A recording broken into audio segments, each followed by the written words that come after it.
Hi viewers, welcome to our channel. ప్రస్తుతం మనతో పాటు భరద్వాజ్ గారు సీనియర్ జర్నలిస్ట్ ఉన్నారు. వారితో ఒకసారి మాట్లాడదాం. సార్ నమస్కారం సార్. నమస్తే. సార్, విజయసాయి రెడ్డి గారు పవన్ కళ్యాణ్ గారి పైన కొన్ని కీలక కామెంట్స్ చేశారు సార్. అంటే చంద్రబాబు నాయుడు గారు ఈ 75 ఏళ్ల వయసులో ఈ యువ ఆంధ్రప్రదేశ్కి అసలు అవసరం లేదు. ఇప్పుడు ఆయన సీఎం మంచి పాపులారిటీ ఉన్న నేషనల్ వైడ్ గా పాపులారిటీ సంపాదించుకున్న పవన్ కళ్యాణ్ గారు అయితే బాగుంటుంది, ఆయన ఈ యువ ఆంధ్రప్రదేశ్ ని బాగా ముందుకు నడిపించగలరు అన్నట్టుగా విజయసాయి రెడ్డి గారు అయితే అభిప్రాయపడ్డారు సార్. మన ఆయన కామెంట్స్ ని ఏ విధంగా చూడొచ్చు అంటారు సార్? మీరేం చెప్తారు?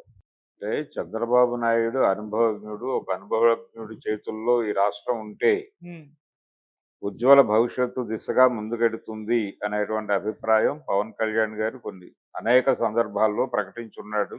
అవును. అంటే రాజకీయాలకి వయసు గీటురాయా అనేది ఒక ప్రశ్న.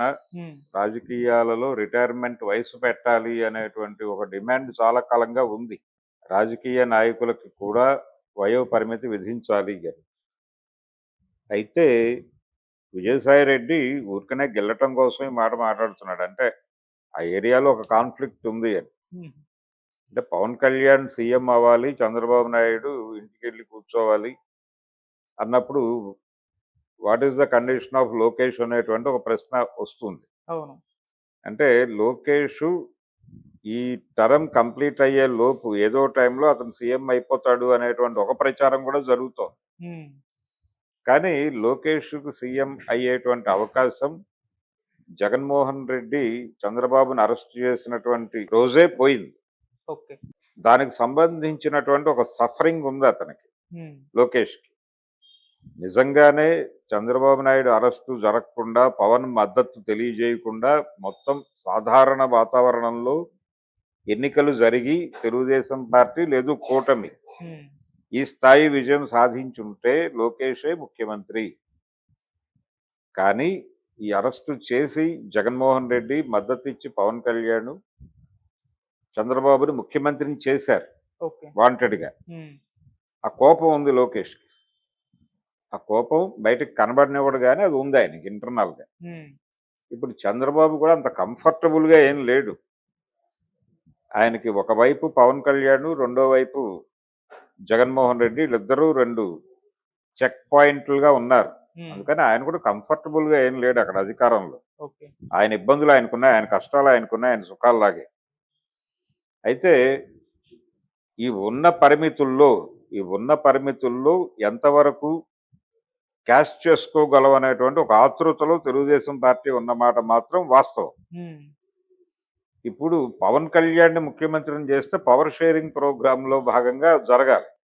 అంటే 2.5 years వాళ్ళిద్దరూ డివైడ్ చేసుకుంటే, ఈ డివైడ్ చేయడానికి సంబంధించి ఆయన తెలుగుదేశం పార్టీ నాయకుడు అయి ఉంటే చేయటం వేరు. విజయసాయి రెడ్డి చెప్పినట్టు అతను తెలుగుదేశం పార్టీ కార్యకర్త కాదు, నాయకుడు కాదు. పవన్ కళ్యాణ్ జనసేన నాయకుడు. జనసేన ఈ దీనిలో ఉంది, కూటమిలో భాగస్వామిగా ఉంది అంతవరకు. కాబట్టి ఆయనకు ఉండేటువంటి లిమిటేషన్ ఆయనకు ఉంటుంది. ఆయన కంటెస్ట్ చేసిన సీట్లన్నీ 100% సక్సెస్ కావచ్చు, కానీ ఆయన నిలబడిన సీట్లలో గెలవగలిగాడు. నిలబడిన సీట్లతో కంపేర్ చేస్తే వీళ్ళు గెలిచిన సీట్ల తాలూకా సంఖ్యతో పోలిస్తే అది ఏం లేదు. అందుకని తెలుగుదేశం ఖచ్చితంగా నాయకత్వం వహించి తీరవలసినటువంటి ఒక సందర్భం. వీళ్ళందరూ బయటకు వెళ్ళిపోయినా వాళ్ళకి వచ్చిన నష్టమేం లేదు. జనసేన ఈ క్షణంలో మద్దతు ఉపసంహరించుకుని బయటకు వెళ్ళినా అక్కడ ప్రభుత్వం కూలిపోదు. ఆ కండిషన్లో ప్రభుత్వాన్ని తెలుగుదేశం పార్టీ లీడ్ చేస్తోంది. లీడ్ చేస్తున్నప్పుడు ఖచ్చితంగా ఆ పార్టీ నాయకుడే సీఎంగా ఉంటాడు. కానీ ఎందుకు పదే పదే ఈ మాట మాడుతున్నారంటే గెలటం కోసం. అంటే వీళ్ళ మధ్య స్ప్లిట్ ఉంది. నా మధ్య హోంమంత్రి విషయంలో ఆయన ఓవర్ స్టేట్మెంట్లు కావచ్చు, ఆయన కాకినాడ సముద్రంలోకి వెళ్ళి మాట్లాడిన కలెక్టర్ నేను వచ్చినప్పుడే సెలవు పెడతారు ఎస్పీలు వీళ్ళందరూ మాట్లాడటం, ఇవన్నీ కూడా వీళ్ళ మధ్య ఏదో ఈగో క్లాష్ నడుస్తోంది. ఇంటర్నల్ గా ఒక ఘర్షణాత్మక వాతావరణం ఉంది తెలుగుదేశానికి జనసేనకి అనేటువంటి ఒక అభిప్రాయాన్ని స్ప్రెడ్ చేయడం కోసం ఆ టైంలో వైఎస్ఆర్సీపీ వాడింది. ఇప్పుడు ఈ పవర్ షేరింగ్ అనేటువంటి పాత డిమాండ్ చేగొండ హరిరామ్ జోగయ్య గారు చేసాడు. చేగొండ హరిరామ్ జోగయ్య చేసినటువంటి డిమాండ్కి కొంచెం బూజు దులిపి మళ్ళీ ఫ్రెష్గా ప్రజల మనసుల్లోకి ఎక్కించడం కోసం విజయసాయి రెడ్డి ఇప్పుడు మళ్ళీ ఆయన వయసు అయిపోయింది కాబట్టి, వయసు అయిపోతే లోకేష్ని చేసుకుంటారు వాళ్ళు. పవన్ కళ్యాణ్ ఎందుకు చేయాలి? లోకేష్ని ఎక్కిస్తే టెక్నికల్ గా ఇబ్బందులు ఉన్నాయి, పవన్ కళ్యాణ్ గాయపడతాడు. అందుకని తను అయి తీరవలసిన ఒక అనివార్యత కారణంగా చంద్రబాబు సీఎం అయి ఉన్నాడు. అది వీళ్ళకే తెలుసు. తెలిసి వాంటెడ్గా గెలుతారనమాట. గెలటంలో భాగంగానే అంటే రెచ్చగొట్టుట, క్యాడర్లో ఈ భావాన్ని ఎక్కించుట. అంటే ఆయన తెలుగుదేశం పార్టీ కష్టకాలంలో వెంట నిలబడి మద్దతు ఇచ్చి చంద్రబాబు అరెస్టు గురించి ప్రజల్లోకి వారాహి అనేటువంటి ఒక విచిత్రమైన వాహనాన్ని వేసుకుని వెళ్ళి ప్రజలకి ఆ అరెస్టు వార్తని, ఆ దావానలాన్ని ప్రజాక్షేత్రంలోకి తీసుకెళ్ళాడు. అందువలనే ఈ విజయం మనకు సాధ్యమైంది అనేటువంటి అభిప్రాయం తెలుగుదేశం పార్టీ కింది స్థాయి క్యాడర్లో ఉంది. ఓకే. ఆ అభిప్రాయం ఎమర్జ్ చేయటం కోసమే పవన్ కళ్యాణ్ కష్టపడ్డాడు ఆ టైంలో. ఆ కష్టం తాలూకా ఫలితం లైవ్లో ఉండగా అతన్ని కాదని లొకేషన్ ముఖ్యమంత్రిని చేసేంత తక్కువ స్థాయి ఆలోచన పరుడు చంద్రబాబు కాదు.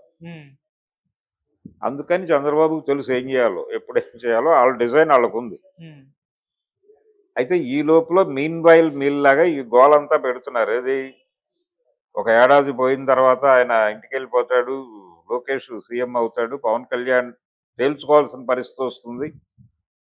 అంటే తనకి ఇవ్వలేదు కాబట్టి దీంతో కొనసాగటమా, తనతో పోలిస్తే చంద్రబాబు ముందు ఉప ముఖ్యమంత్రిగా ఉండటం వేరు, లోకేష్ దగ్గర ఉప ముఖ్యమంత్రిగా ఉండటం వేరు. దీన్ని పవన్ కళ్యాణ్ ఇగో తృప్తి చెందుతుందా, లేకపోతే ఆయన గాయపడతాడా, గాయపడి బయటకు వెళ్ళిపోతాడా, ఈ చర్చలన్నీ జరిగిపోతున్నాయి.